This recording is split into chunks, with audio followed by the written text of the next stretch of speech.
জয় ঠাকুর।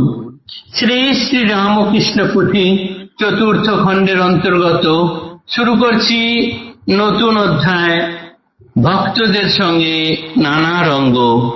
এখান থেকে আজ আমরা এই অধ্যায়ের প্রথম দিনের পাঠ করছি। পর্ব 711, পৃষ্ঠা সংখ্যা 462। ঠাকুর শ্রী শ্রী রামকৃষ্ণদেব তার ভক্তদের সঙ্গে নানান সময়ে নানান রঙ্গ লীলা করেছেন। তার সেই লীলা কথাই আমরা এই অধ্যায়টিতে পাঠ করব। অধ্যায়টি বড়। আজকে আমরা এই অধ্যায়ের প্রথম দিনের পাঠ করছি, ভক্তদের সঙ্গে নানা রঙ্গ।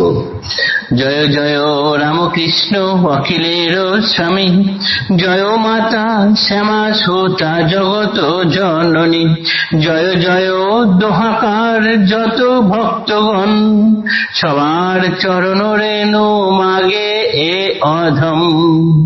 শ্রী প্রভুর লীলা কথা বুঝা মহাদায়, বিষয় মলিন বুদ্ধি ধরিয়া মাথায়, সরল সহজ লীলা বাঁকা বোধ কেনে, অন্তরেতে অবিশ্বাস এই তার মানে। উপমায় বিশেষিয়া দেখো তুমি মন, জল বাঁকা নহে বাঁকা নদীর গঠন, লীলা কথা আন্দোলনে বাঁকা সোজা হয়, রামকৃষ্ণ লীলা কথা যাহারও প্রত্যয়ে।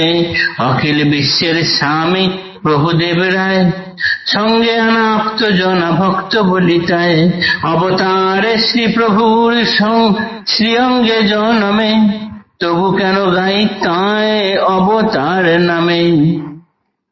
তাহার কারণ মন তোমারে শোনাই, ভাষায় প্রভুর বাচ্য প্রতিশব্দ নাই, পুঁথি মধ্যে প্রভু দেবে অবতার লেখা, ঠিক যেন জলধীরে সরোবর আঁকা।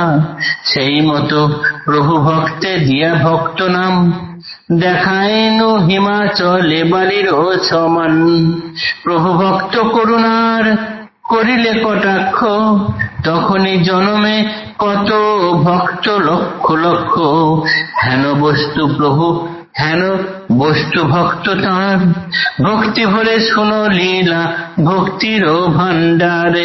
প্রভু ভক্ত পদে মতি রাখি বিলক্ষণ, চলিলে পাইবে রাম ভক্তি রামকৃষ্ণ ভক্তি ধন। বৃথায় জনম নষ্ট বুঝিবে নিশ্চয়, প্রভু ভক্ত পদে যদি মতি নাহি হয়। সুদুর্লভ প্রভু ভক্তি মিলয়ে সহজে, এক পন্থা প্রভু ভক্ত চরণ রজে। শোনো তবে খুলে বলি মধুর কথন, রেলের কলের মতন প্রভু ভক্তগণ।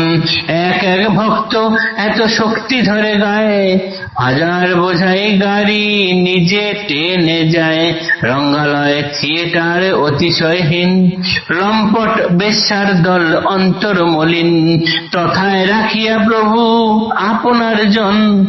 লীলা রঙ্গ রসাস্বাদ করেন কেমন, পতিত উদ্ধার নাম মহিমা প্রচার। অনাথ অধম পাপী তাপির উদ্ধার, গিরিশ তাহার জন অতিশয় তেজা।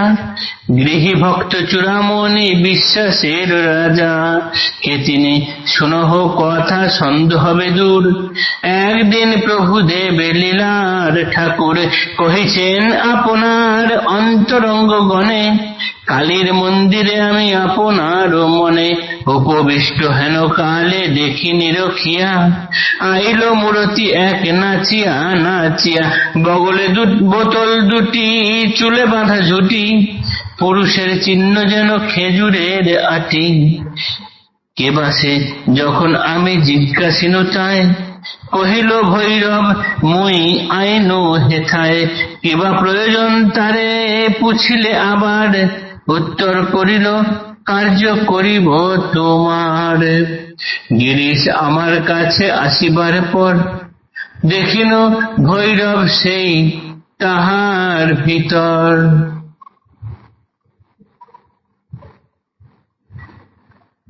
ঠাকুরের জীবনে তিনি কত যে রঙ্গ খেলা খেলেছেন বিভিন্ন ভক্তের সঙ্গে,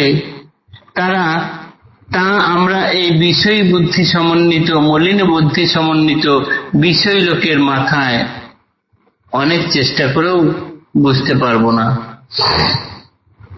তাই তার শ্রীপদে